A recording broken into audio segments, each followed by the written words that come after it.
Hello, Bonsoir. bonsoir. Comment allez-vous? Ça va bien, toi? Impeccable. Un grand bravo pour votre excellente musique. J'ai pu découvrir jeudi dernier le film à Paris. J'ai adoré. Ah, Well, merci beaucoup. aïe. Although I think we probably should do the interview in English, although I understand French pretty well.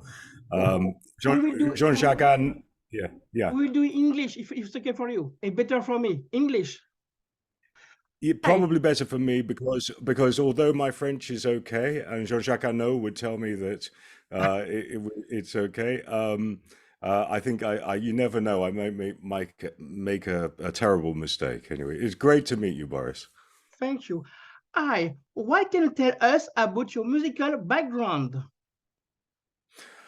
Well, I started very early. I could not do anything else. I at 13 I wrote to the BBC and I said, "How do I become a record producer?" And then I went to university, did the normal things, but I went straight into recording studios. I love the studio. I love being in the studio, and that is the instrument that I play is studio. And I started working on records.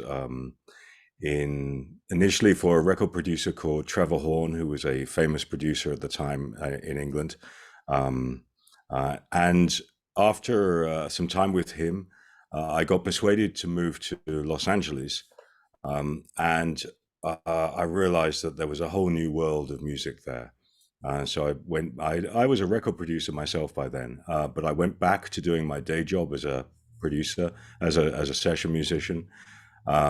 And I became a successful session musician in Los Angeles. And so I was doing sort of Michael Jackson and Quincy Jones and Celine and Whitney and so on, a lot of those things. And then Wow. I started doing films as well. What can you tell us about your long and successful collaboration with James Cameron? Well, my first time was obviously I got called by James Horner Mhm. to work with him on Titanic. So my very first collaboration with Jim Cameron was on Titanic in 1997. Um, we were we had no money. Titanic was going to be a huge disaster. And because we had no money, James Horner had called me to say, could I create some of the score inside the music computers that I use, the synclavier and the synthesizers? And Jim Cameron would come and sit with us in this small studio that we had at the time, and we would just go through the music. And I found it's extremely exciting working with Jim Cameron because however hard you think you're working, you know he's working harder.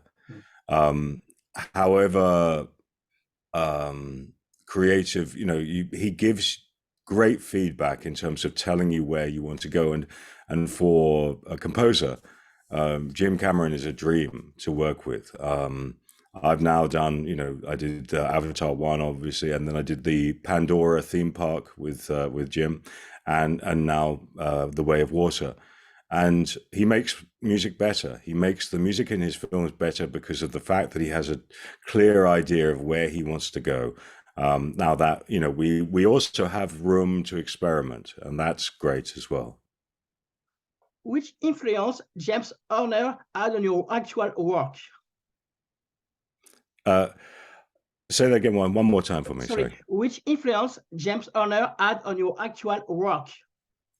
Oh, well, I brought both Jim Cameron and I wanted to bring our memory of James Horner with us. There were themes in Avatar 1 that were really important to us that we wanted to honor him in the score.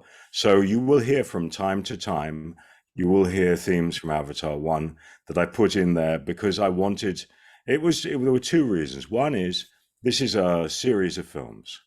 And so this film is not meant to be totally disconnected from the first, and the third won't be totally disconnected from the second. There had to be themes, and there were themes that we liked. We liked the ICU theme from Avatar 1. So I use that sometimes in moments with Jake and Neytiri and so on. And there were other little bits where we wanted a motif that we had come from Avatar 1 to put it in. There's a lot of music in this film. I think I've written, there's close to 3 hours of finished music in this film. And so there are times when bringing some from Avatar 1 seemed like the right thing to do, and I'm very pleased that I could bring my friend with me. What means for you the world of Avatar? I think Avatar is meant to be a description of what we could be as humans.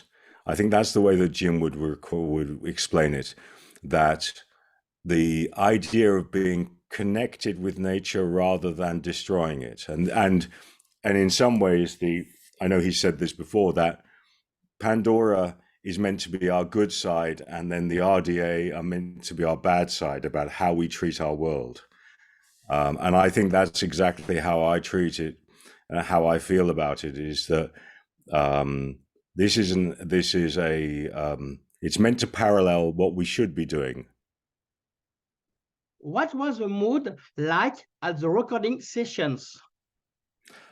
I think everybody was very excited. I mean, we had some fabulous musicians here in Los Angeles, and singers, and I've used different musicians all around the world. But the recording sessions were very, very enthusiastic people.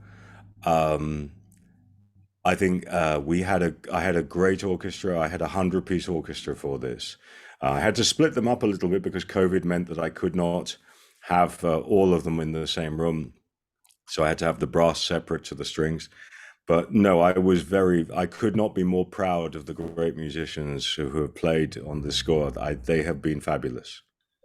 What is for you, a great collaboration between a director and a composer? The great thing about Jim Cameron is that I only have him he's the only person I need to please apart from myself. So which is great. Sometimes with some films, you have other producers, you have different people that you have to talk to. But with a Jim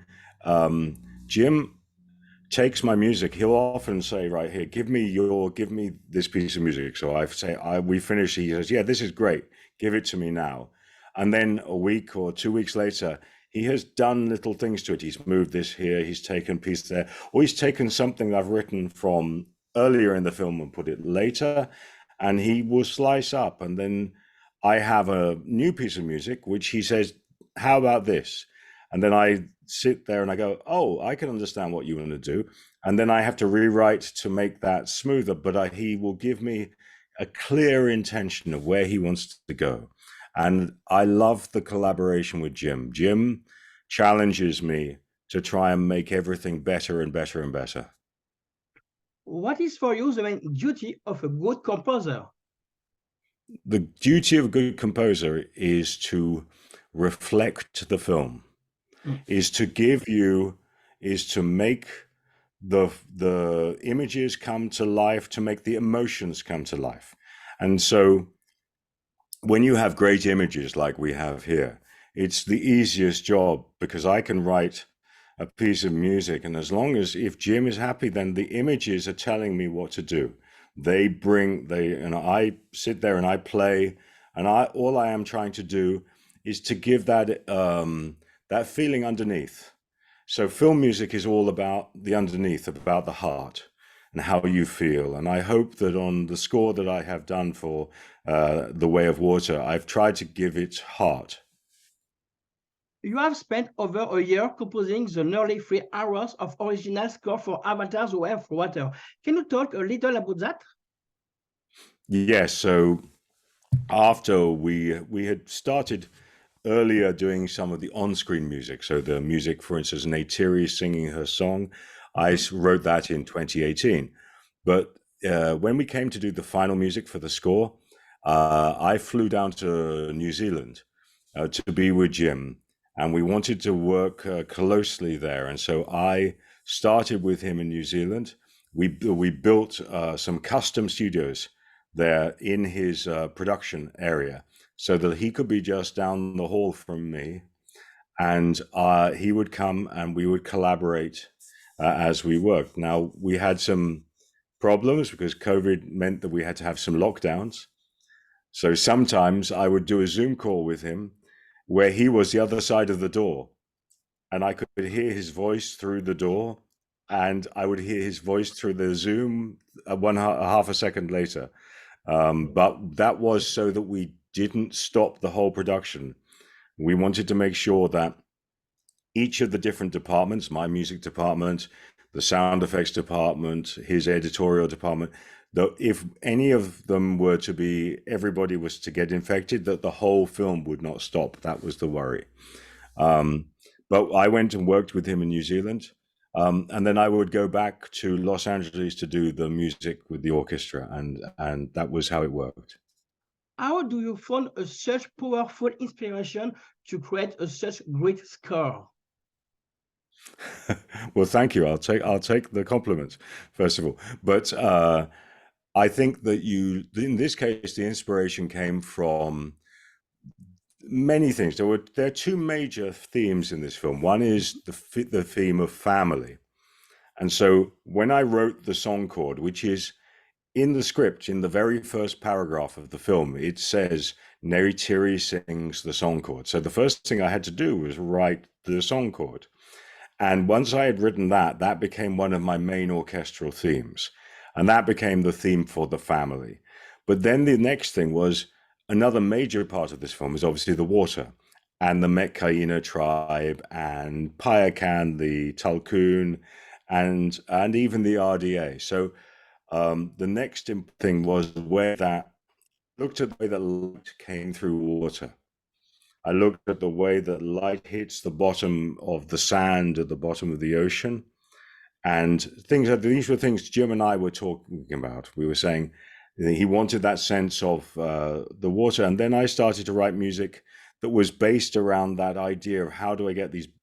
It's a longer, more flowing line for many of these themes, because that's what the images were telling me to do.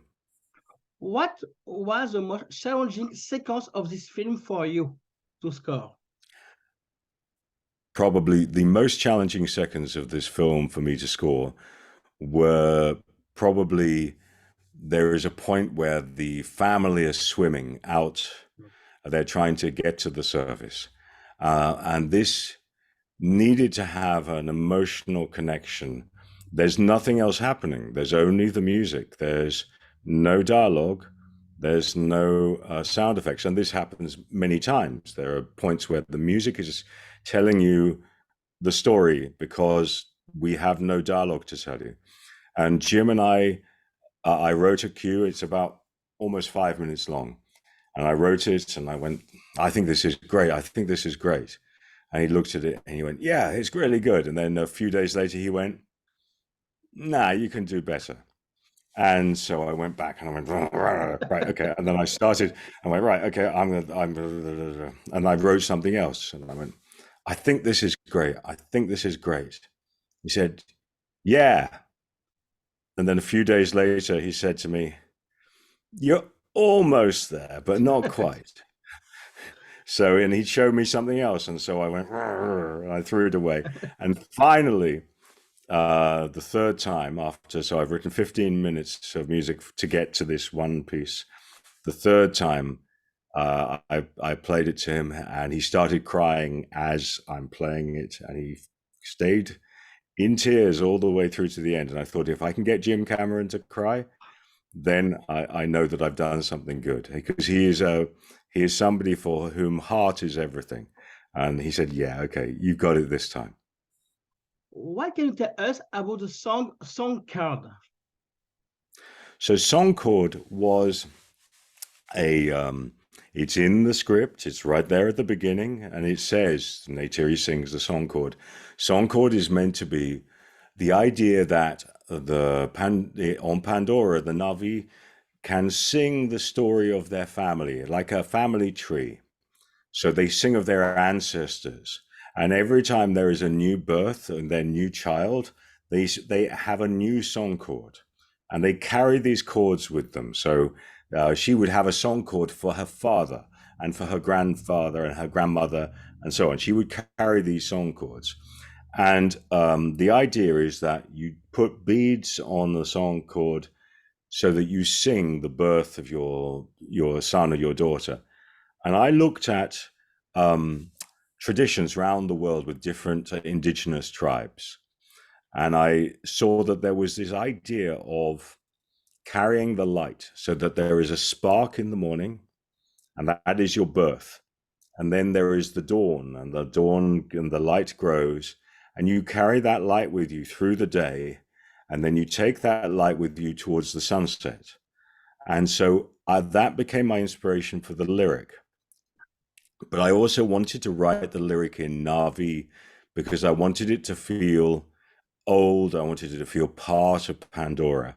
So that was the other challenge, was to write a lyric that sounded beautiful for Zoe Saldaña to sing in Na'vi. Now, when you see it on the screen, she's singing that performance. That performance is live. It isn't pre-recorded. She didn't go into a studio and record that. That's actually her singing as you see her mouth moving on the screen. As a musician and producer, you have worked with many of the biggest songwriters and performers, including Diane Warren, Pink Floyd, Michael Jackson, Whitney Houston. Can you tell us an anecdote about that? I think I can tell you that when we were doing, I'm trying to think of a good one that is allowed. I could tell you about The Weeknd. I can tell you about the other thing. That might be a good anecdote. I would tell you that The Weeknd came I sent him some ideas, and we've worked on the song for the end of this film. And The Weeknd is an amazing singer. And as we were working on this song, I'd sent him ideas. He would send things back to me. And because it was important to Jim that this song connected to the film, that it felt like they were joined. So there are themes from the film music in the song, and there's textures. You can hear the sort of Na'vi voices and drums as well, and a big orchestra, as well as what Abel and Swedish House Mafia bring. And we were talking about this. He's hugely into films. He loves films. And I think that Abel understood that there was a cinematic requirement to this song. It needed to have that sense of scale, which he did. And when I came to Los Angeles to do the vocals with him, we went into a studio that I'd worked in many, many times when I was years and years ago. And it's the same studio that I think they did We Are the World in. And he sang this incredible vocal. And I realized there was this point where he's just sitting there reading his lyrics off his phone, and it flows. And you could see that that he is such a natural performer. And that I had many years ago, I'd worked with Michael Jackson, and Abel has that same thing of that sense of this natural placement of his voice and the way that he works. Reminds me a lot of Michael Jackson. I think that The Weeknd is a phenomenal artist. Will you be interested to work with the French directors, and which one? Well, I work with a French director all the time. I've worked with two French directors, but I just did Notre Dame Brûle with Jean-Jacques Hano the beginning of this year, which we finished, which was a wonderful experience. I mean, Jean-Jacques is one of my best friends, and if anytime he ever says I have a film, the answer is yes. And so for that one, I came to Paris, we started working, and then he said, well, we need to go to Sens Cathedral. So we climbed up to the very, very top of Sens Cathedral, and they allowed me to go and sample the bells, to record the bells, but because they were these 500-year-old bells, I got to hit them with hammers. I got to do things to make some special sounds for that film. So I think Jean-Jacques is somebody I will always say yes to. I think French directors are some of the finest directors in the world. Thank you. And my last question: have you already think about Avatar 3 score? Oh yes, I've already started working on it. Wow. I have. I have written music for Avatar 3 already. There is, when we were working on the music that you see on screen, we started doing things for Avatar 3, which I did in 2018 and 2019. I've already got music there, and then I've already written, although I wrote too much music for this film, I had 5 hours of finished music. A lot of the things that I've written now, we were looking at and saying, actually, this will work better on Avatar 3. So yes, I've got quite a lot of music already written. Thanks a lot, Simon. Have a great day. Au revoir. And you too. Au revoir, and much. thank you very much Thank you indeed, so much. Bruce. Have a great day yourself. You too. Great, Bye-bye. Boris.